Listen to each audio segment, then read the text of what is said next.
Estamos aqui para mais uma aula do quê? Do nosso aprofundamento maravilhoso. E hoje é aquela aula do quê? Flashback. É aquela aula que a gente revê tudo que a gente viu. É muita coisa? É muita coisa. Mas pelo menos a gente tem aí um flashback, a gente consegue ali linkar os conceitos, já que a gente acaba vendo, né, esses conceitos em aulas separadas. Agora a gente pode ter a oportunidade de rever tudo isso junto, numa sequência que a gente espera que seja lógica, porque, né, eu espero que eu consiga dar a lógica que eu mesmo planejei.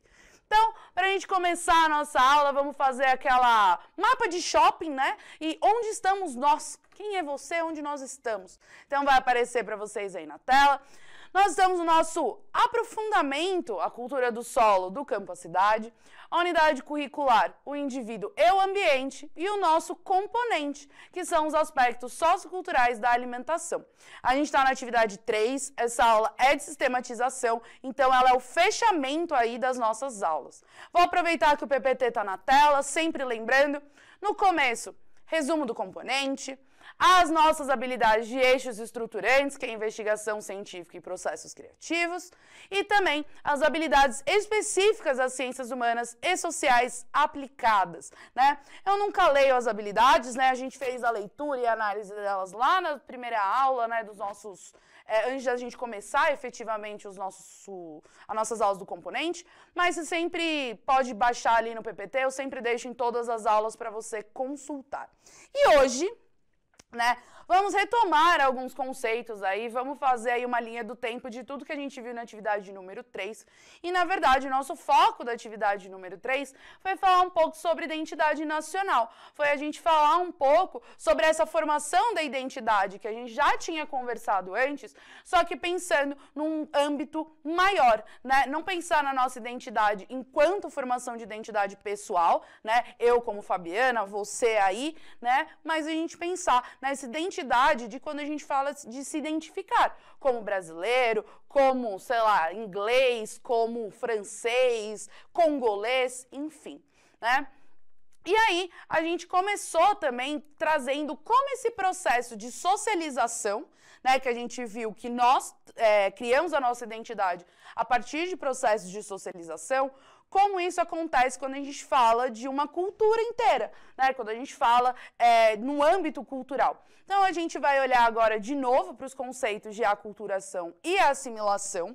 Então, quando a gente está falando sobre a aculturação, a gente está falando sobre as mudanças ali que são resultado do encontro de duas ou mais culturas, né? Que são colocadas ali num contato direto e contínuo. Então, não é só uma questão de tipo, mudei, fui para os Estados Unidos, fui para Disney, passei 2 dias na Disney e voltei para o Brasil, né? Agora eu sou quase uma americana. Não é assim, porque quando a gente fala sobre elementos culturais, quando a gente fala de uma mudança cultural, a gente está falando que é necessário um contato direto, né? Mas também um contato contínuo. Então, você precisa passar um tempo ali para que isso, a gente acabe absorvendo esses aspectos.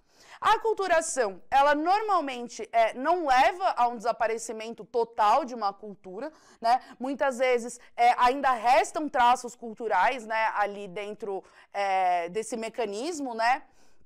Porém, existiu sim momentos onde houve apagamento completo de uma cultura ou de outros aspectos, mas muitos desses encontros que levaram a esses apagamentos têm a ver aí com culturas, né, sendo massacradas, genocídios, onde realmente não sobrou ninguém daquela cultura para que pudesse ali manter certos hábitos culturais. Mas sempre quando a gente ainda tem a presença dessas pessoas, né, normalmente pode não ser, vamos dizer assim, muito predominante o aspecto de uma cultura em relação à outra, mas ainda vão existir ali alguns resquícios, tá? E a assimilação, ela vai ser esse processo de quando nós, enquanto pertencentes a essa cultura, vamos sofrer mudanças na nossa personalidade, entre aspas, aí, né? Porque não é a questão de você ser introvertido, extrovertido, mas é a questão da gente ir se modificando, né, a esse choque. Então, a gente vai absorvendo essa cultura com a qual a gente tem contato, e isso vai, vamos dizer, resultar numa mudança muito permanente aí nessa cultura. A gente falou já sobre hibridismo cultural, é meio essa ideia, a gente acaba gerando uma cultura híbrida, né? Juntando essas duas culturas com as quais a gente teve contato. Esses processos de aculturação, eles podem acontecer aí de maneira direta ou indireta. Então, a direta é o contato mesmo que você tem com as pessoas, que a gente fala, né, que pode ser um choque de culturas, né? Não é referência ao programa, mas poderia ser. Só que esse choque de culturas, ele pode acontecer por vários motivos, sendo um deles a colonização, como foi o caso da colonização portuguesa aqui no Brasil, né? E nesses processos de colonização não é um processo good vibes, e isso é muito importante a gente deixar muito claro. Não foi um negócio good vibes, todo mundo chegou e falou, vamos ser amigos, todo mundo de mão dada. Não, foi um processo violento, né? Foi um processo aí de genocídio, foi um processo de escravização de outras culturas, né? Pessoas que foram obrigadas, né, a vir para o Brasil escravizadas, né, para estarem aqui. Então, também é muito importante a gente entender que, por mais que a gente olhe com um olhar positivo, e eu acho que a gente tem que olhar com um olhar positivo, né, essa junção de culturas, né, o fato de que nós temos, de uma maneira muito positiva, muitos elementos da cultura africana no nosso dia a dia, da cultura indígena, e isso nós temos que olhar sim com um olhar positivo, mas a gente não pode esquecer que, ao mesmo tempo, né, o que gerou, né, esse resultado positivo foi um processo muito cruel, né, e um processo muito negativo, e é por isso que a gente reforça, porque a gente nunca pode achar que isso foi feito de uma maneira good vibes e super positiva, né? Existe a questão das guerras também, onde você tem esses processos de migração, principalmente, né, de pessoas às vezes fugindo da guerra, ou, enfim, indo invadir um lugar. Então, se a gente olhar, por exemplo, para a União Soviética, né, que foi um processo que veio da Revolução Russa, que a gente pode entender como uma guerra, né, como um conflito. Então, todos os territórios anexados à União Soviética, que hoje não fazem, né, mais parte da União Soviética, a gente vê que muitos desses países mantêm, por exemplo, aspectos da União Soviética, né, da Rússia hoje, que é, por exemplo, o alfabeto cirílico, que são as letrinhas russas lá. Muitos desses países ainda utilizam, né, às vezes até mesclado com as nossas letras, como a gente vê aqui, mas também uma mescla do alfabeto cirílico com o nosso alfabeto.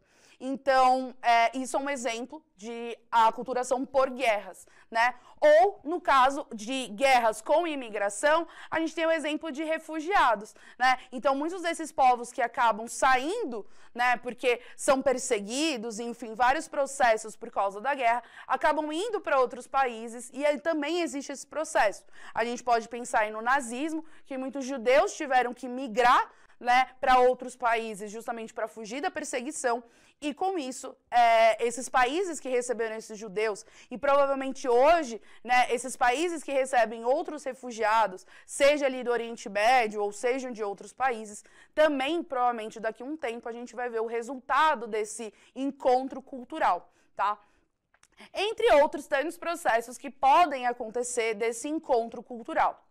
Mas um dos modelos de aculturação que talvez sejam mais presente, né, em todo mundo é o processo de aculturação indireta. O processo de aculturação indireta, ele vai acontecer por causa dos meios de comunicação, né? Então, televisão, rede social, jornal, internet e tal.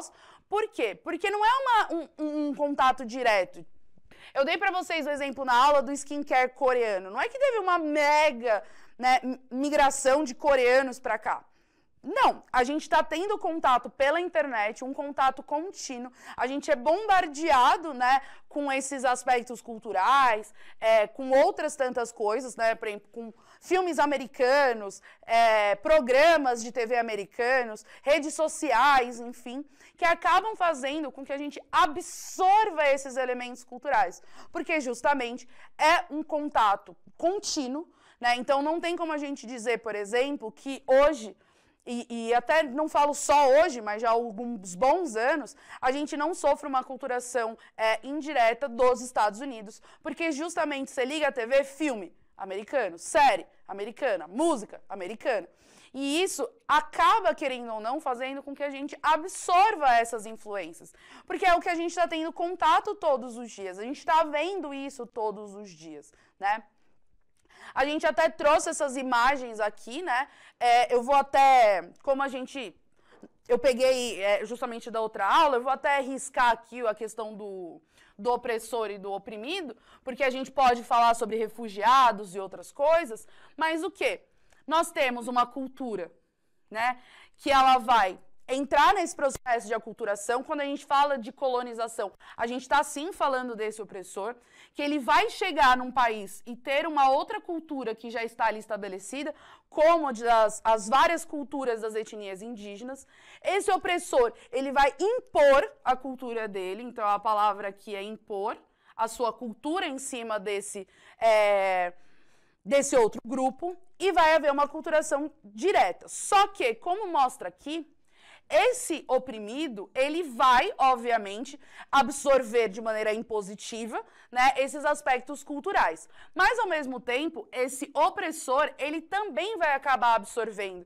Porque se ele também está em contato direto com esses povos, ele também, nesse processo de troca, né, de socialização, mesmo que seja uma socialização conflituosa, né, ele vai acabar também absorvendo esses aspectos, né? Ou não necessariamente precisa ser nesse formato. Às vezes você pode, ao invés de você ter o Pac-Man aqui, você ter outro fantasminha, né? Muito bem desenhado, porque isso aqui é quase o Picasso. E aí você tem outro fantasminha que eles vão entrar em contato por migração, por outros aspectos, e eles vão acabar, os dois aqui, esse daqui com vermelhinho, e eu vou até mudar de cor, que agora eu tô empolgadíssima. E esse daqui com esses aspectos roxinhos, né? Então, eles vão acabar pegando o elemento um do outro e fazendo essa troca. Quando a gente já tá falando da indireta, a gente tem aqui uma TVzinha desenhada. Acho que eu peguei a cor errada. Uma TVzinha desenhada. Então, ela não é direta como contato direto pessoa com pessoa. Mas nós recebemos essas informações e eles também estão recebendo informação sobre nós. E existe esse processo de aculturação indireta. Então, com o avanço tecnológico, nessa sociedade moderna, né, que a gente fala, esse contato da aculturação indireta é ainda muito mais claro, ele é ainda muito mais presente na nossa sociedade. É só a gente ver as tendências. As Kardashians são americanas, mas isso não quer dizer que quando elas lançaram uma tendência estética, né, que a gente, como brasileiro, mesmo estando a quilômetros de distância, nós também não tenhamos absorvido essa estética e a gente começou a ver as pessoas aqui, por exemplo, fazendo aquele bocão, aquela maquiagem, tipo, marcadona, enfim. Então, a gente também absorve esses aspectos. E isso é graças ao fenômeno da internet, né? Então, o skincare coreano, né? Mesma ideia. Os animes. Quando eu era jovem, isso foi ontem, né? A gente, por exemplo, tinha até passavam desenhos japoneses aqui, alguns, tipo, sabe, Jiraiya, tipo, Cavaleiro Zodíaco e tal. Com o advento da internet, isso cresceu num número muito exponencial. E a gente começou, por exemplo, ter eventos dedicados à cultura asiática, né? Veio um pouco desse universo da cultura japonesa, mas se estendeu a uma cultura asiática aqui no Brasil, que justamente conseguiu se expandir e criou muitas raízes aqui justamente por causa desses processos de aculturação. Porque a gente começou a ter cada vez mais um contato contínuo com essas culturas, tá? E aí, a gente, desse processo de aculturação, né, de todo esse choque, a gente vai, querendo ou não, criando as nossas identidades culturais, né? Então, vai aparecer aí para vocês retomarem, né, lembrarem, que a identidade cultural nada mais é do que os elementos que fazem com que nós nos reconheçamos enquanto um grupo. Então, eu me reconheço como brasileira por causa de certos elementos, como, por exemplo, a minha língua, né?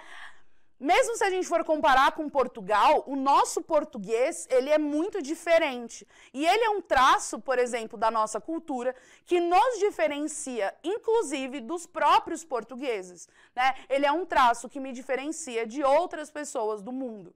Então, lembra quando a gente falou que a nossa própria identidade, né? Eu me reconheço enquanto Fabiana, quando eu me reconheço como diferente de você. A cultura, essa identidade cultural é meio que o mesmo processo. Eu me identifico enquanto brasileira, me vendo como diferente de você, que é de outro país, que é de outro lugar, né? Não precisa ser um país, pode ser um estado, né? Pode ser às vezes uma cidade. A gente se reconhece essa diferença cultural justamente pela diferença e não pela similaridade. Eu tô riscando a lousa sem querer. Finjam que vocês não estão vendo. E dentro desses elementos, né, eu citei a língua, mas a religião pode ser um elemento, a arte, a ciência, né, toda essa produção da cultura, inclusive valores morais, né. Uma das coisas que é muito comum a gente falar é a questão, por exemplo, com os indianos. Um valor moral, gastronômico também, mas principalmente moral, é que aqui a gente consome carne bovina. E, cara, pra gente, uma coisa que, por exemplo, é muito comum no Brasil, churrascão é isso. O nosso churrasco, carne bovina, ponto, né? Quando a gente olha para a Índia, onde comer carne bovina não é algo a ser considerado, onde isso não é visto como algo plausível, muitas vezes a gente olha e essa diferenciação que a gente faz é eu como carne bovina. Para mim, tá sucesso. Ele não come carne bovina, somos diferentes. Ou a gente ouviu muito essa questão do peixe cru, né, quando a gente fala sobre comida japonesa. Por mais que dentro dos hábitos alimentares deles cotidianos, eles realmente consumam mais comidas cozidas. Mas a gente se entende enquanto diferente da comida japonesa porque eles comem peixe cru e nós não comemos, tá? Então, isso são elementos que a gente normalmente utiliza para se diferenciar do outro, né?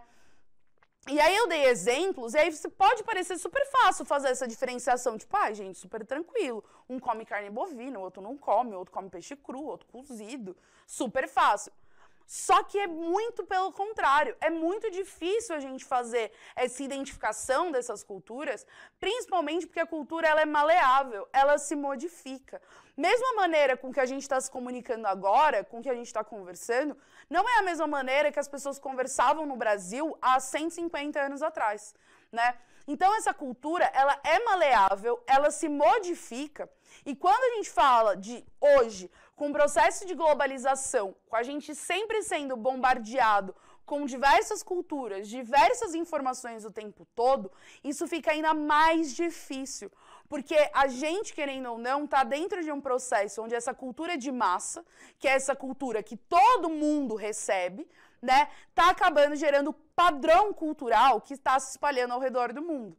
Então, eu até dei o exemplo de uma rede de restaurantes que tem um M bem grande e amarelo, não citei nomes, né, que está pelo mundo inteiro. Né? É óbvio, tem algumas localidades que não, teve outros países onde foi uma rede que não deu tão certo, então eu não posso dar essa generalização, mas está em boa parte dos lugares. Quando a gente fala, por exemplo, sobre elementos desses países, muitos deles ditam a moda estética em muitos países. A gente, nos anos 90, se vestia muito parecido com aquelas boy bands, com aqueles grupos musicais americanos, né? Ou com as séries americanas. Então, quando a gente fala desse processo de globalização, além de tudo, a gente tem uma tentativa de padronização de culturas, né?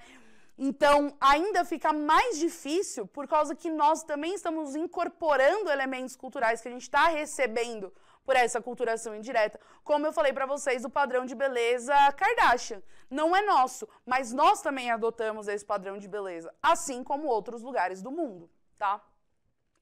E aí, dessa identidade cultural, a gente viu com o Bauman, o Zygmunt Bauman, que era aquele senhorzinho super fofo que eu falei pra vocês, né? Que ele entende esse processo e ele explica esse processo dessas identidades, tanto pessoais, né, quanto sociais, fazendo uma divisão entre uma sociedade que era sólida, anterior à nossa, e uma sociedade hoje que é líquida. E qual é essa diferença? A sociedade sólida, né, essa modernidade sólida que ele chama, era aquela sociedade mais rígida, mais solidificada, né? Principalmente quando a gente fala sobre relação com pessoas. Então, a gente, obviamente, tem um olhar negativo. Então, quando a gente olha para trás e fala assim, poxa, se eu tivesse nascido em tal época, provavelmente a única opção que eu teria na vida era ser dona de casa, mãe, e estar casada com alguém. Na verdade, isso eu teria que ter feito há 10 anos atrás, porque agora eu já ia estar, assim, muito no cúmulo da velhice para que isso acontecesse. Isso a gente vê com um olhar negativo, né? O fato de que provavelmente, se eu tivesse nascido homem e meu pai tivesse uma profissão muito específica, talvez eu tivesse que seguir os passos do meu pai, né? Porque justamente a gente tinha essas relações bem mais rígidas, né? O centro de toda essa organização social era a família. Então, a nossa família meio que já determinava muitas das coisas que iam acontecer na nossa vida, com pouca maleabilidade. Então, isso pra gente, hoje, a gente vai olhar isso como uma coisa negativa, porque eu gosto de ter liberdade de fazer e escolher aquilo que eu vou ser da minha vida, o que eu vou ser daqui pra frente.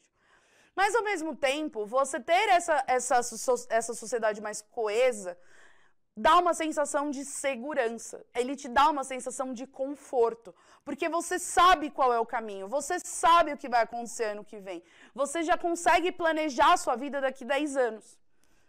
Já na sociedade líquida, né, nessa modernidade líquida, como diria o Bauman, isso já é muito mais fluido.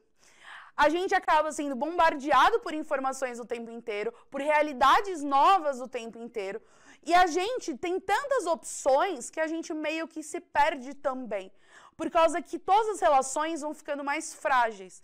A gente é tão individualizado, eu só tenho que me preocupar comigo mesma, e problema seu o que você acha sobre isso, que a gente está construindo cada vez mais uma individualidade absurda e cada vez menos pensando no coletivo. As nossas construções têm sido muito mais individuais e cada vez menos pensando no coletivo. A gente tem liberdade? Sim.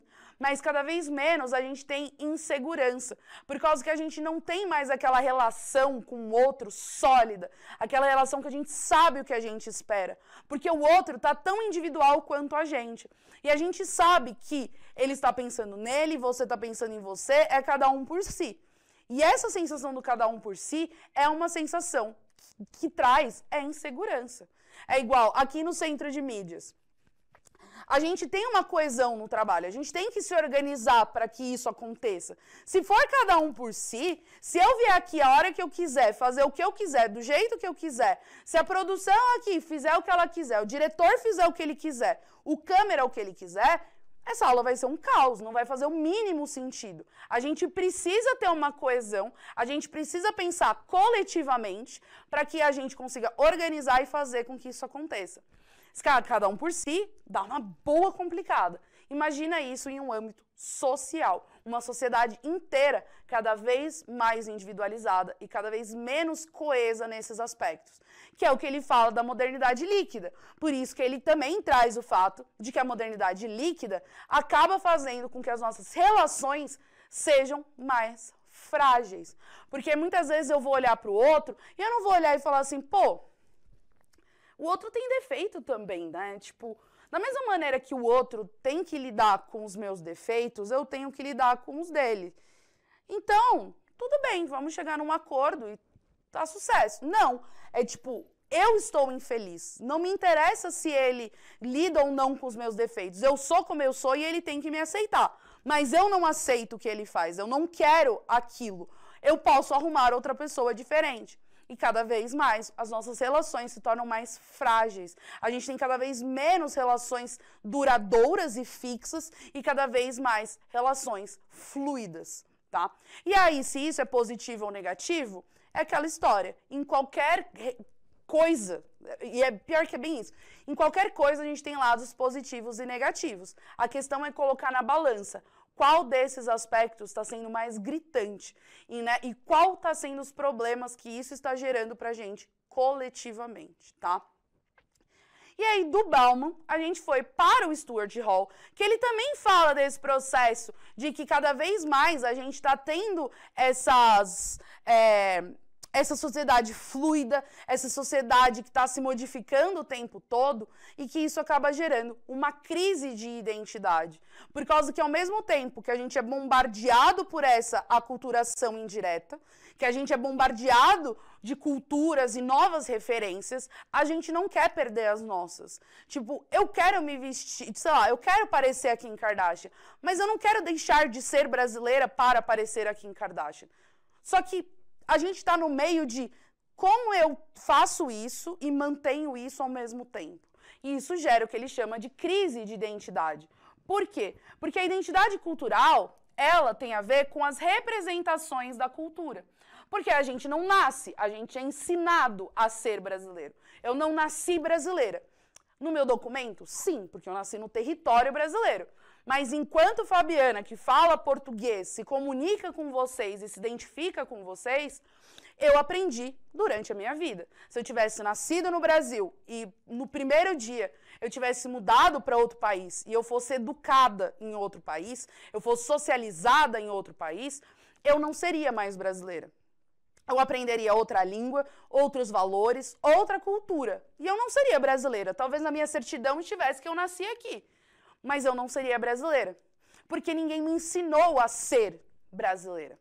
E aí, quando a gente começa a ser bombardeado, não só pela nossa cultura, mas por diversos elementos culturais o tempo inteiro, ficando soterrados de tanta informação, a gente gera essa crise de identidade. Né? E até o Stuart Hall, ele traz até uma linha do tempo de como esse sujeito, que é você, que sou eu, essas pessoas que estão dentro da sociedade, elas acabam passando por essa crise, como a gente chegou nessa crise, né? Então ele tem um sujeito iluminista, esse sujeito iluminista, lembrando, né, se a gente está falando do iluminismo, a gente está falando de muito tempo atrás, tipo 1700, 600, enfim. Esse sujeito, ele tinha uma base mais sólida e mais clara, por causa que a base ali era justamente aquilo que eu falei da família. Se você é mulher, você vai ser dona de casa, você vai ser mãe, enfim. Se você é homem, provavelmente você vai seguir a profissão da sua família, você vai seguir os passos da sua família. Mais pra frente, a gente se torna um sujeito sociológico. A gente não é totalmente autônomo e autossuficiente, né? A gente tem padrões da sociedade que a gente tem que seguir meio de uma maneira rígida. Mas a gente já consegue criar uma identidade mais pessoal, mais individualizada, mais diferente do outro. Só que, ao mesmo tempo, eu posso ser diferente, né? Eu posso sair um pouco desse aspecto de ser, vamos dizer, mais padronizado. Mas eu ainda tenho que respeitar os padrões sociais, que é quando a gente fala do papel social. Eu posso ser Fabiana, mas aqui no meu trabalho eu tenho que ser a professora Fabiana. Na minha casa, sei lá, na casa da minha mãe, eu tenho que ser Fabiana filha, né? Na casa dos meus amigos, eu sou a Fabiana do rolê, sei lá. Na minha casa, eu sou quem eu quiser, eu sou dentro do meu ambiente. Só que atualmente a gente está num sujeito pós-moderno. E esse sujeito pós-moderno, ele já não tem essa identidade fixa e permanente. Por quê? Porque eu estou falando para você que você pode ser qualquer coisa. E você pode ser o que você quiser. Quer pintar o cabelo? Pinta o cabelo. Você quer raspar o cabelo? Raspa também. Você quer botar piercing? Quantos você quiser. Você quer ser professor, gastrônomo... É gastrônomo que fala? Se não for, agora é. Você quer ser nutrólogo? Você quer ser acupunturista? Você pode ser tudo isso. Mas, ao mesmo tempo, a sociedade ainda te pede certos aspectos. Eu posso ser tudo isso, mas provavelmente se eu for entrar num fórum de São Paulo como advogada, eu vou ter que esconder parte das minhas tatuagens. Talvez eu tenha que tirar meus piercings. E provavelmente prender o meu cabelo. E aí a gente entra num furacão de possibilidades, o tempo inteiro, uma possibilidade infinita de quem eu posso ser, e aí a gente acaba no meio de um processo onde eu posso ser quem eu quero, mas ao mesmo tempo eu tenho que responder a padrões sociais, e é tanta opção que eu quero tudo, mas eu não posso ser tudo. Como eu fico no meio disso? E é aí que surgem tanto as crises de identidades sociais, porque isso é um fenômeno social, que vai acabar gerando as crises existenciais não, as crises de identidade pessoais, porque eu tô no meio desse turbilhão. E o que eu faço no meio de tudo isso? né? Então, essa foi a nossa recapitulada de tudo. Se vocês quiserem depois ver esses conceitos separadamente, a gente tem as aulas que a gente já teve, né? Sempre eu deixo os textos de referência, deixo uns textos para vocês pesquisarem. Não esqueçam de avaliar a nossa aula, né? Para que a gente sempre possa melhorar, né? Saber se está tudo certinho. E eu vejo vocês na próxima.